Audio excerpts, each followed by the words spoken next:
Chantelle Baker actually was quite a high-profile person around the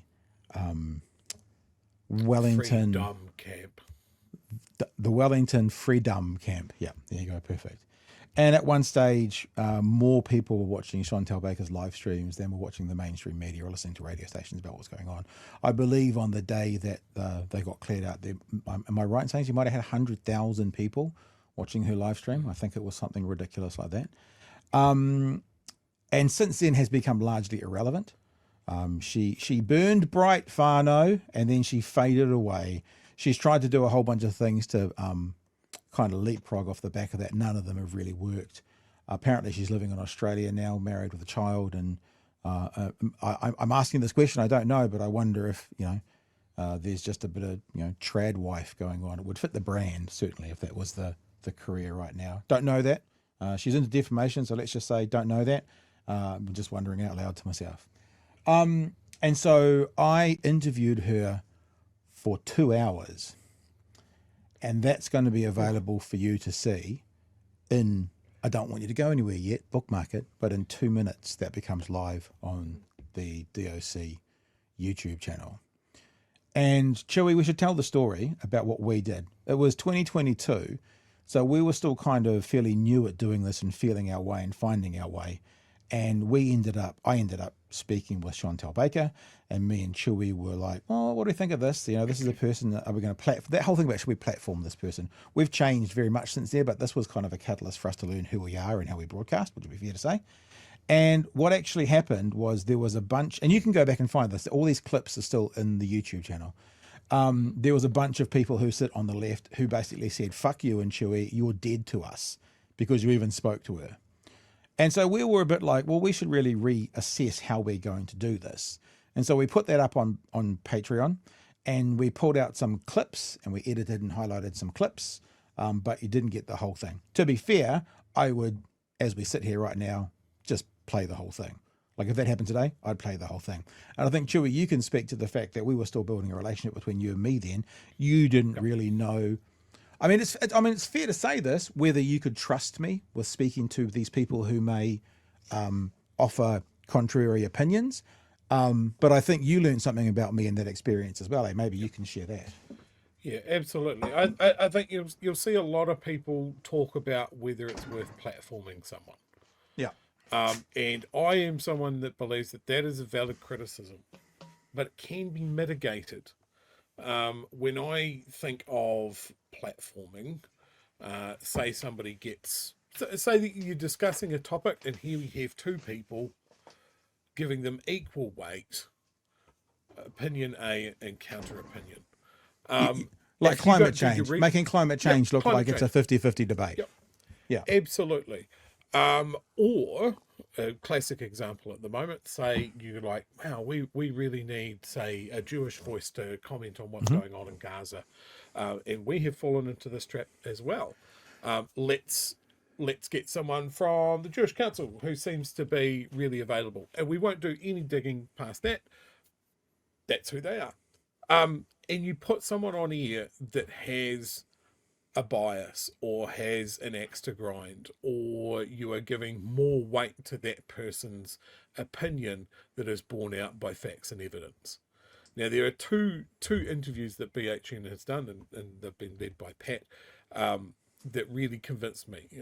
He interviewed a literal neo-Nazi from California, which I was like, I don't know about this. His surname's Hake. Is it James Hake? If you Google the YouTube page again with Hake, like our page, you'll find it. It's there somewhere.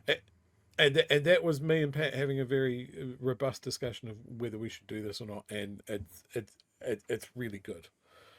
And then the one that got us public flack from people on the left was that we were going to talk to Chantelle Baker.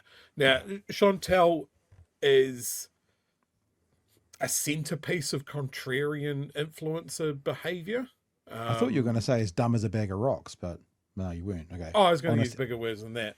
Honest held belief, Chantelle. Honest held belief. Yeah, she was in the middle of the freedom movement. Yeah. Anti-vaxxer, anti-trans, anti-whatever you've got, anti-woke, the whole thing. But she's not a smart person. Honest She's self-belief. presentable. She's good on camera. She knows surface level the right things to say, but there is nothing behind it. And that, when you go into something like that, to go, all right, well, if we give this person more than 30 seconds, more than 5 minutes, maybe we push back on some of the positions that we know that she's taken in the past. What's behind them? And platforming someone like that and showing, hey, fuck, there's nothing behind this curtain. There's nothing at all. Actually, I think if you're a good interviewer, it's worth doing. Yeah, I think it's fair to say as well about Chantelle. In fact, what I will do is, even though it'll be live now somewhere on the page, I will go in there this evening, because what we did do is, when you speak to a conspiracy theorist, they gish gallop. They throw a bunch of information at you, and you can't check it there in the moment. So the stuff that we did broadcast was, we took out some of the claims she made and we tested them, and that was the clips we played on the show. What I will do is, in the description of that video, which is up now, I will go and link to the other ones, because if you just watch that 2 hours, you don't need to watch that 2 hours. I'm the sadomasochist here. If you just watch that 2 hours, then you'll just hear her saying some things and you won't hear the rebuttal. Because if you pull out the example in the Philippines of XYZ, okay, and she is so off the mark that we found out that she was misquoting research, and then she was misquoting the wrong research. So she was saying this research says this, which she was wrong about. She was using it as an example to rebut, but she was actually talking about different research. So she was misquoting the misquoted research in the conversation that we had. Now, I didn't know that in the moment, and I guess that's part of the issue to do with platforming people, but because we analyzed it afterwards and went back over it, I think that's fine. And I'll go and link those. Anyway, long story short, I think now we've got an element of trust that I don't care about that boat anymore, being back in that boat. I think that gave us a bit of a heads up as to who we are and what we're going to do and what we're about. And actually probably did us a massive favor moving forward. That gave us the ability to kind of go, bless you guys. We support you. Go off in your big flash waka. Do your thing. We'll be in the same part of the harbour as you, but we'll just keep rowing our dinghy and you guys can go off and get the headlines and stuff. So I actually think it was a really positive thing. So one of the things about Chantelle, and you probably have heard about it, Paula Penfold did the documentary Fire and Fury on stuff about I'm going to say the occupation, is that the right word? Anyway, the Free Dumb camp.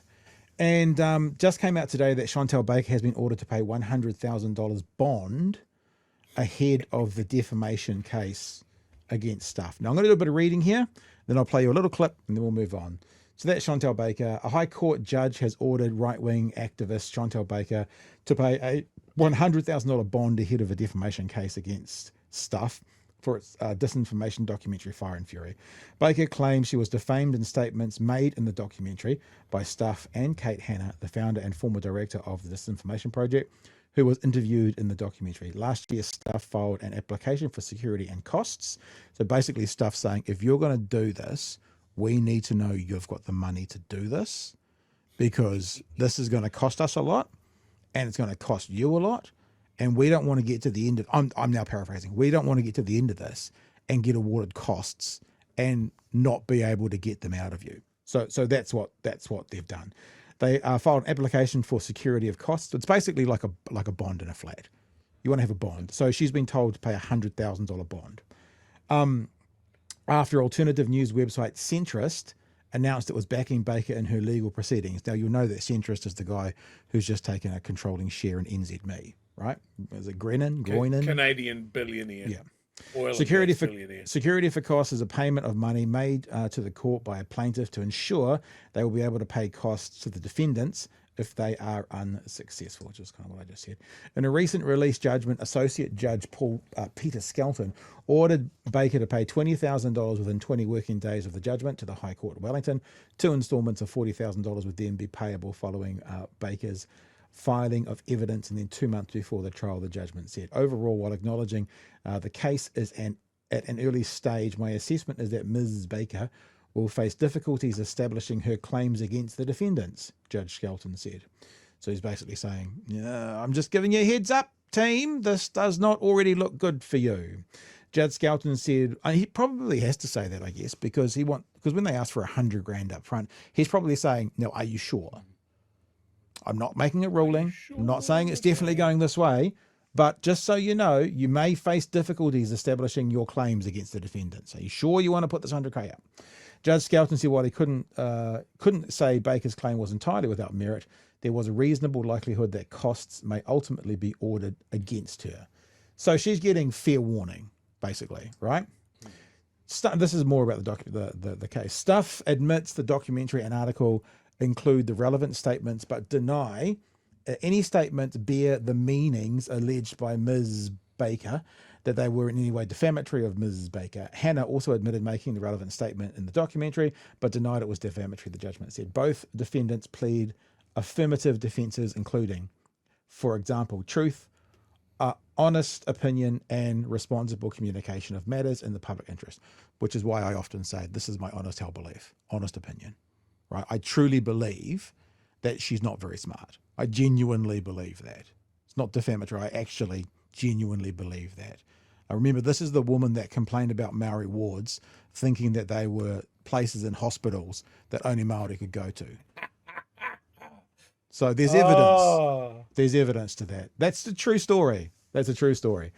Daniel Nilsson, acting on behalf of Stuff, told the court Baker's claims were weak and the reporting was accurate. The defendants say that they took reasonable steps to verify all allegations made and ensured that Ms. Baker's perspective was fairly represented by reference to several of her public statements.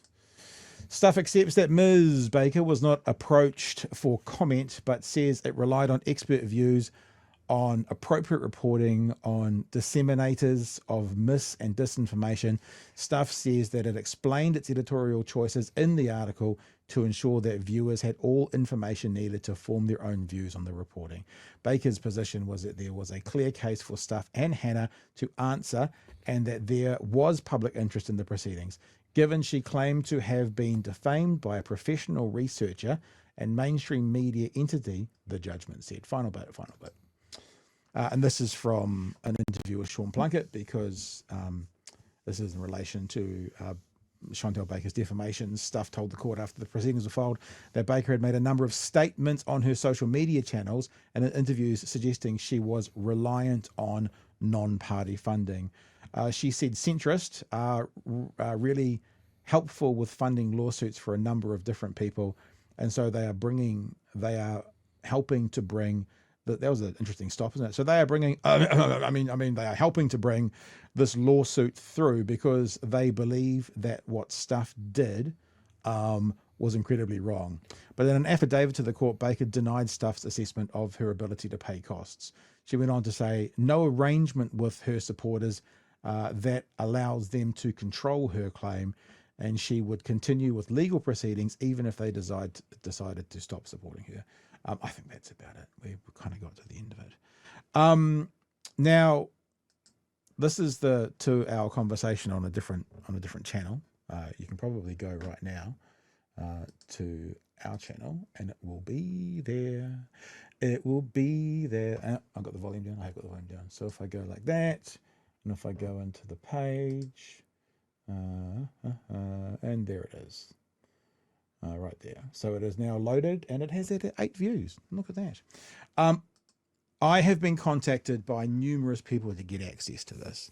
I don't know what lawsuit they're talking about, but there is some lawsuit somewhere that's using information from my conversation with her to disprove some of the things she's saying in court.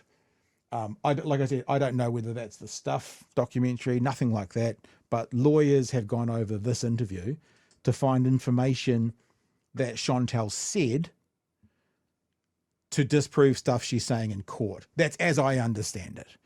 And I wanted to play you a little bit because this is one of the, I don't think this is for Stuff. I don't actually know, because the lawyer was unable to, disclose their client.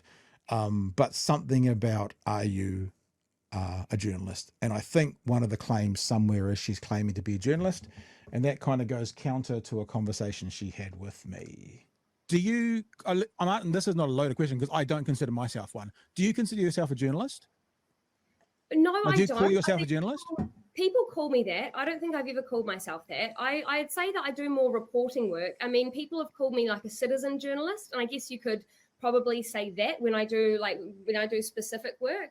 But I think also the work that we do is very varied. So we go Yeah. from one end, which is more of journalism and investigative, where we do our OIA bits, and then my live streams, where it's my opinion to camera, I wouldn't call that journalism. And so it really just depends what we're doing on the day, if it would even fall within what you would call journalism or not. And then what we're looking to do in the future is different yet again. So I would say I'm in the media. Would I say that I'm, some specific type of journalist? No, but we do have investigative journalists that we're bringing on now.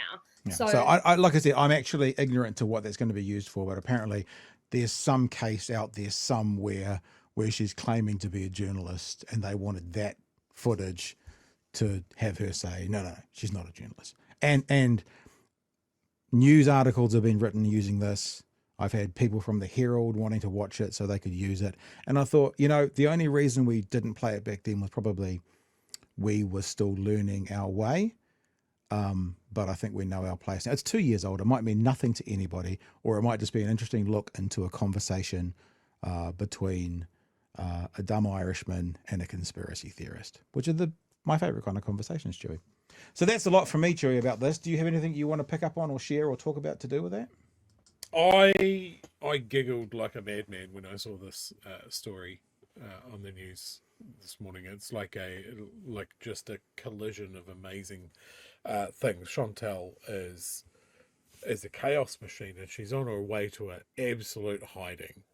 Like Maybe Paula I guess Penfold versus Chantelle Baker is an unfair matchup.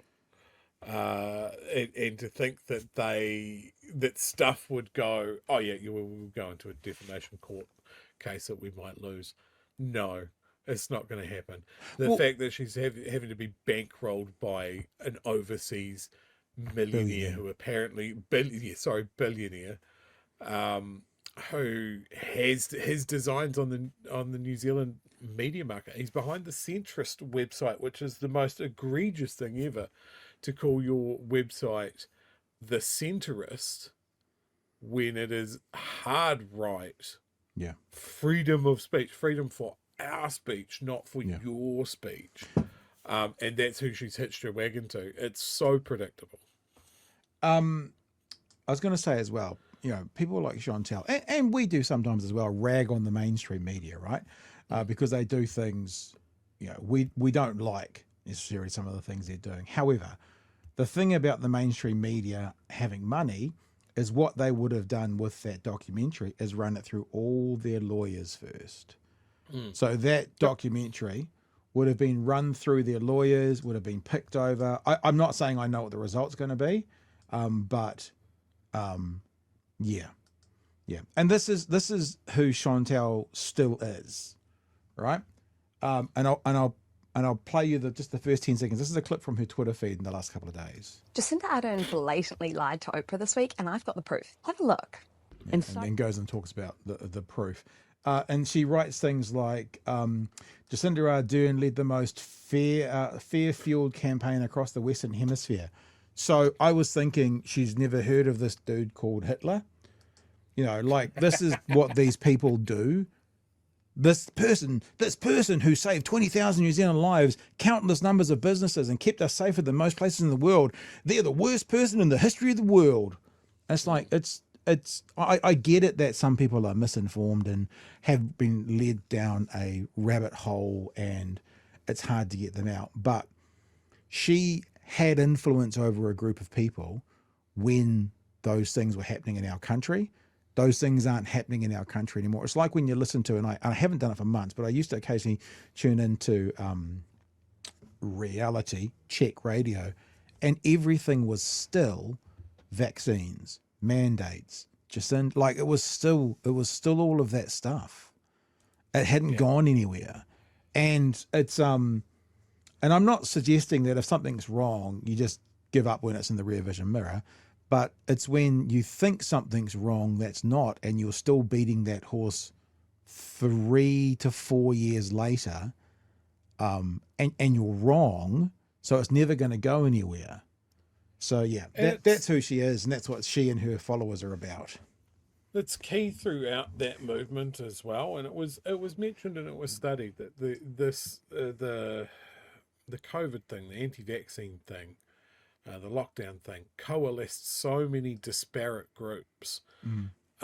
and made links between those groups and those peoples, and created an entire alternative information ecosphere. There'll be people studying that for years. But Yeah. one of the things that came out of it, I remember reading in a study about it, that it would struggle to maintain itself unless it found something new. And that's why I say it's contrarian. And Hmm. it was going to be, these groups were going to latch on to being on Russia's side when it came to the Ukraine war.